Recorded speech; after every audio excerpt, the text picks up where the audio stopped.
Hallo und herzlich willkommen zu einer neuen Ausgabe von Im Kopf des Trainers. Er war selbst früher Jugendnationalspieler und hat sich dann jetzt eine große Expertise aufgebaut. Er hilft jetzt Spielern, die vielleicht es nicht ganz schaffen, Jugendnationalspieler zu werden oder vielleicht auch welche, die dann den Schritt danach nicht geschafft haben. Er hilft diesen Spielern, den Schritt in die USA zu schaffen, an ein College. Darüber reden wir mit Sebastian Korst. Hallo Sebastian. Hallo, freue mich hier zu sein. Schön, dass du dabei bist. Du bist nicht Profi geworden, warst aber kurz davor. Sag mal 2, 3 Sätze. Warum hat es nicht ganz geklappt mit der großen Karriere beim 1. FC Kaiserslautern oder in der Bundesliga? Genau, wir haben damals, in der Jugend angefangen, als Jugendspieler im NLZ gespielt damals und habe Jugendnationalmannschaften gespielt und kam dann sehr früh mit Verletzungen in Betracht und musste dann verletzungsbedingt aufhören. Und natürlich dann ist man in der Situation, was man als Jugendspieler in der Zeit macht, Ausbildung, Studium. Und ich hatte mich dann erstmal für eine Ausbildung entschieden, eine kaufmännische Ausbildung gemacht und habe danach ein Studium angehangen. Und da hat mir so ein bisschen der Einfluss gefehlt, das Fußballerische, weil das ja sehr isoliert hier betrachtet wird in Deutschland. Und dann kam das Thema halt auch mit USA in die Wege und somit ist dann auch der Karriereweg so ein bisschen in die USA entstanden. Du hast die Firma Prosoc gegründet und genau darüber reden wir jetzt. Also, wie es das deutsche Talent schafft, im Idealfall ein Vollstipendium in den USA zu bekommen. Fangen wir ganz vorne an, bei den Talenten. Welche Talente betreust du, coachst du? Wie sind so die allerersten Berührungspunkte zu den Talenten? Genau. Also wir hatten damals für den US-Verband in Europa ein Programm entwickelt, um Nachwuchsspieler und Spielerinnen zu fördern. Und dadurch ist eine Fußballschule entstanden, wo sich auf Breitensport spezialisiert hat, aber auch auf Talente, die, sage ich mal, hier in Europa stationiert sind und wir dann für den US-Verband scouten und somit in die nächste Stufe in die USA schicken. Und da kamen halt die Berührungspunkte mit Universitäten, zu sagen, okay, wir haben gute Amerikaner, wir wollen denen auch helfen, sage ich mal, einen Collegeplatz zu finden. Und dann ist es über die Jahre so entstanden, dass immer mehr auch die Nachfrage kam nach deutschen Talenten oder auch europäischen Talenten. Und somit ist diese neue Sparte bei uns entstanden, um talentierten Europäern, hauptsächlich natürlich hier in Deutschland ansässigen Spielerinnen und Spielern, eine Möglichkeit zu geben, Fußball und Studium zu kombinieren. Und welches Profil müssen die Spieler haben, die dann bei dir potenziell in Frage kommen, vielleicht für ein Stipendium? Wie stark muss ich also sein als junge Spielerin, als junger Spieler? Also wir haben uns spezialisiert auf 20 Mädchen und Jungs und natürlich das Niveau ist ein bisschen höher. Also wir haben in den Jungs Regionalliga, Bundesliga, aber auch Oberliga, Verbandsliga und das perfekte Match, sage ich mal, ist immer das Entscheidende, das Akademische und das Sportliche zusammenpasst. Dass wir sagen, okay, was ist denn sportlich für eine Zielrichtung, was ist aber auch akademisch für eine Zielrichtung. Und je nachdem sucht man dann auch die Universitäten in den USA aus. Wie bewerbe ich mich bei dir? Wie kommt ihr zusammen? Weil ihr scoutet ja auch. Also wie ist so der Erstkontakt? Bewerbe ich mich eher bei euch oder werde ich vielleicht auch selbst gescoutet? Also ist sowohl auch. Wir haben bei uns auf der Internetseite eine Formular für Chanceneinschätzung. Dann kann man die Chance, die Ausfüllung des Formulars und dann kommt ein Team von uns, das bewertet es, setzt sich dann mit den Eltern, mit dem Spieler oder mit der Spielerin in Verbindung. Aber natürlich auch durch unser Netzwerk. Wir scouten auch auf Turnieren. Wir veranstalten auch ein eigenes Bundesliga-Turnier für die Mädchen, wo dann halt auch Spieler gescoutet werden. Und letztendlich sind wir auch da, den Vereinen zu helfen und zu sagen, okay, es gibt Spielerinnen und Spieler, die den Sprung nicht schaffen, aber mit einer Option B ist eine Alternative da, Fußball und Studium zu kombinieren auf einem sehr hohen Niveau. Wie oft im Jahr passiert das? Wann ist so der perfekte Zeitpunkt, dich kennenzulernen? Also wir scouten grundsätzlich year long, also das heißt ganzjährig. Und natürlich ist es so, die Präsenzphase ist immer gegen Winter, weil wir sagen, im Sommer ist die Hauptvermittlungsphase. Wir brauchen auch eine gewisse Anlaufzeit, um die Spielerinnen und Spieler vorzubereiten. Und es kann aber auch nie früh genug sein. Also wir haben Spieler im Pool, die sind schon 2 Jahre vorab, bevor Abitur letztendlich dann passiert, wo wir auch dann mehr Möglichkeiten haben und Zeit, auch die Spieler und die Eltern vorzubereiten. Jetzt habt ihr Spieler, die ihr gerne vermitteln wollt. Wie kriegt ihr die dann an die Colleges? Also erstmal ist es das Netzwerk. Also wir arbeiten ja auch sehr eng mit dem Verband zusammen, wo viele College-Trainer involviert sind. Und für uns ist es immer wichtig, das perfekte Match zu finden. Das heißt zu wissen, wann wird ein Stipendiumplatz frei an der Universität, was sucht der Trainer auch, wie ist die Spielstärke an der Universität und natürlich auch das Akademische, weil es muss immer die Parameter zusammenpassen.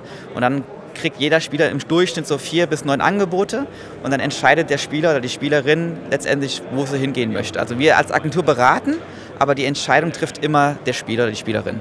Über wie viele Colleges reden wir, die aus den USA Interesse haben an deutschen, an europäischen Spielern? Also es sind Hunderte. Es kommt wirklich darauf an, auch wo das Leistungsniveau ist vom Spieler, zu sagen, okay, man hat jetzt den Fokus wirklich mehr auf Fußball oder andere kommen und die sagen, okay, Fußball ist sekundär, das Akademische ist mehr der primäre Fokus und so muss man dann halt auch nach Universitäten, sage ich mal, Ausschau halten, wo dann interessant sind für die Spielerinnen und Spieler. Aber wenn ich Interesse habe, es vielleicht über den Umweg College, weil es ein Multimilliarden-Dollar-Geschäft, es dann in die MLS zu schaffen, dann ist mir mein Studium doch vielleicht erstmal egal, oder? Also dann gucke ich, dass ich die für die fußballerische Ausbildung beste Universität finde.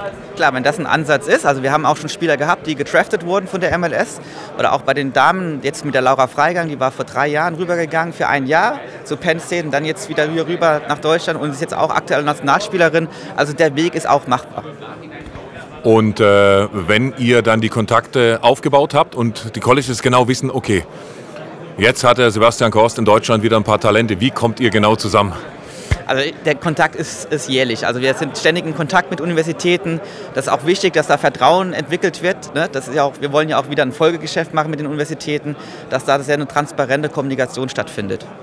Und dann kommen die Colleges aber auch durch Vertreter nach Deutschland und gucken sich dann die Spielerinnen und Spieler selbst hier vor Ort an, richtig? Genau, also wir haben auch Trainer, die fliegen ein. Wir haben auch einmal im Jahr ein Event, wo wir ein Vorspiel machen vor den Universitäten und da auch die Trainer die Möglichkeit haben, die Spielerinnen und Spieler vor Ort zu scouten.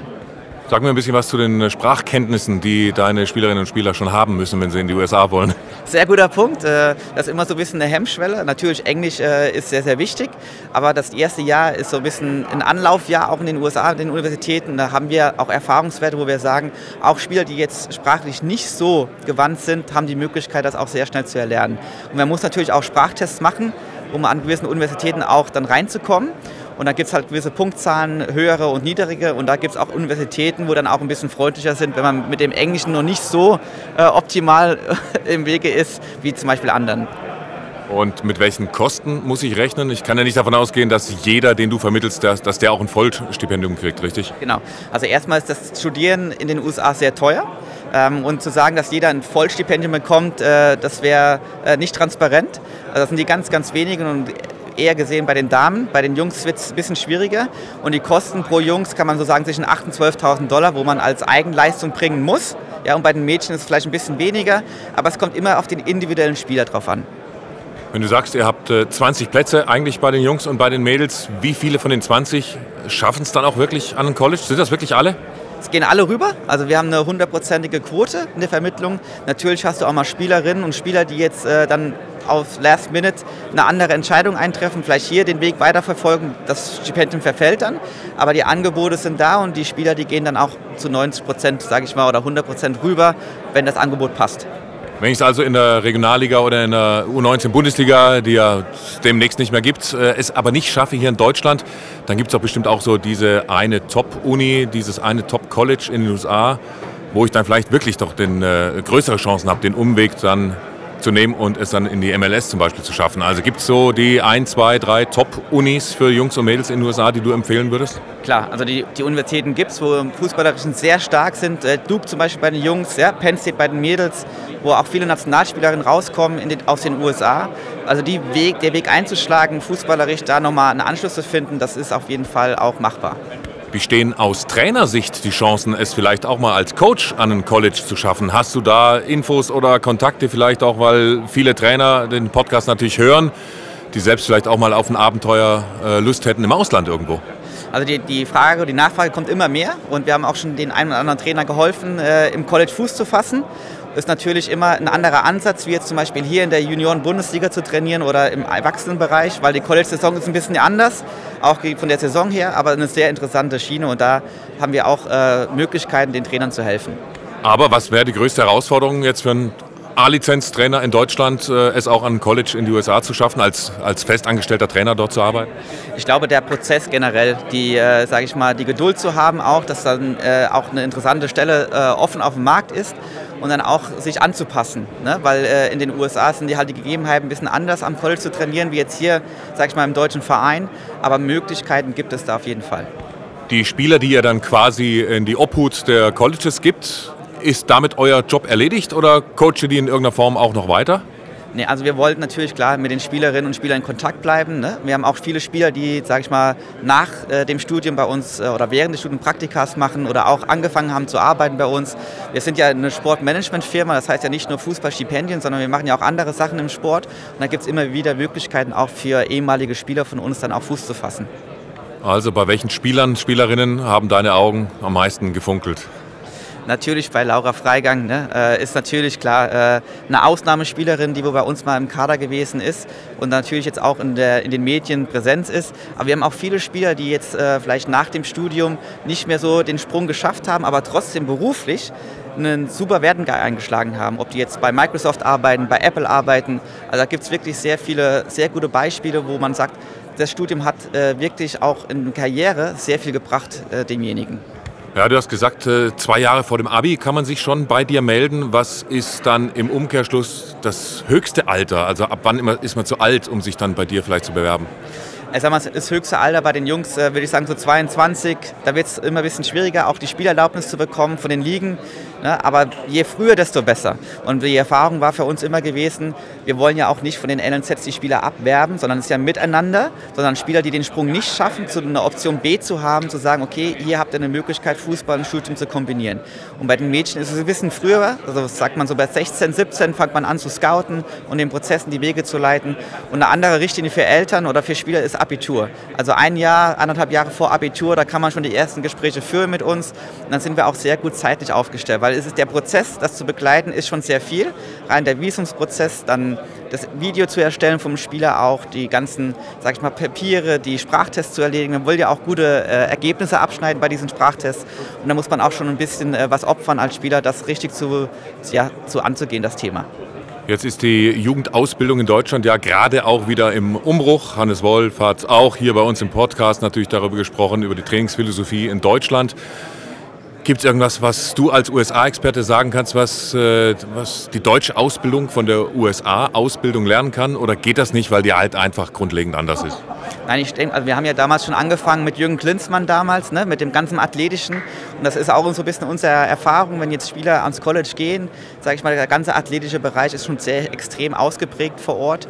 Und das ist immer für uns auch so eine Nachricht an Spielern zu sagen, okay, bereitet euch darauf vor, weil die Intensität ist schon sehr hoch. Und ich glaube, da haben wir auch schon viel profitiert. Und natürlich profitieren auch dann die Amerikaner von unseren Spielern, wo wir rüberschicken, weil wir halt technisch und taktisch vielleicht da noch besser ausgebildet sind zurzeit. Und ich glaube, dieses Match ist auch dann interessant für Universitäten, so einen Spieler halt dann rüber zu holen.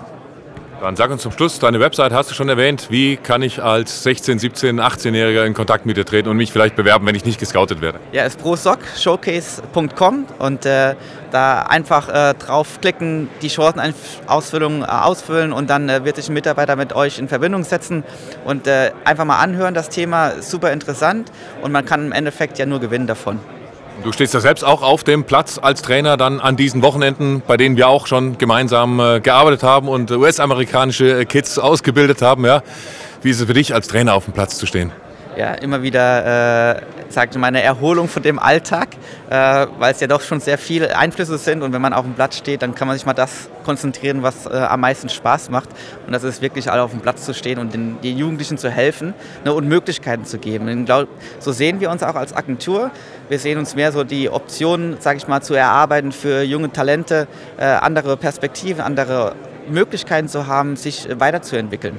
Und letztendlich, sage ich mal, ist es ja eine erfolgsabhängige Geschichte. Das heißt, bei uns, sage ich mal, ist natürlich eine Agenturleistung auch, wo wir ja, sage ich mal, damit irgendwo auch Geld verdienen, aber die ist auch nur erfolgsabhängig. Das heißt, wenn eine Spielerin oder ein Spieler nicht geht ans College, dann fehlt auch keine Gebühr an.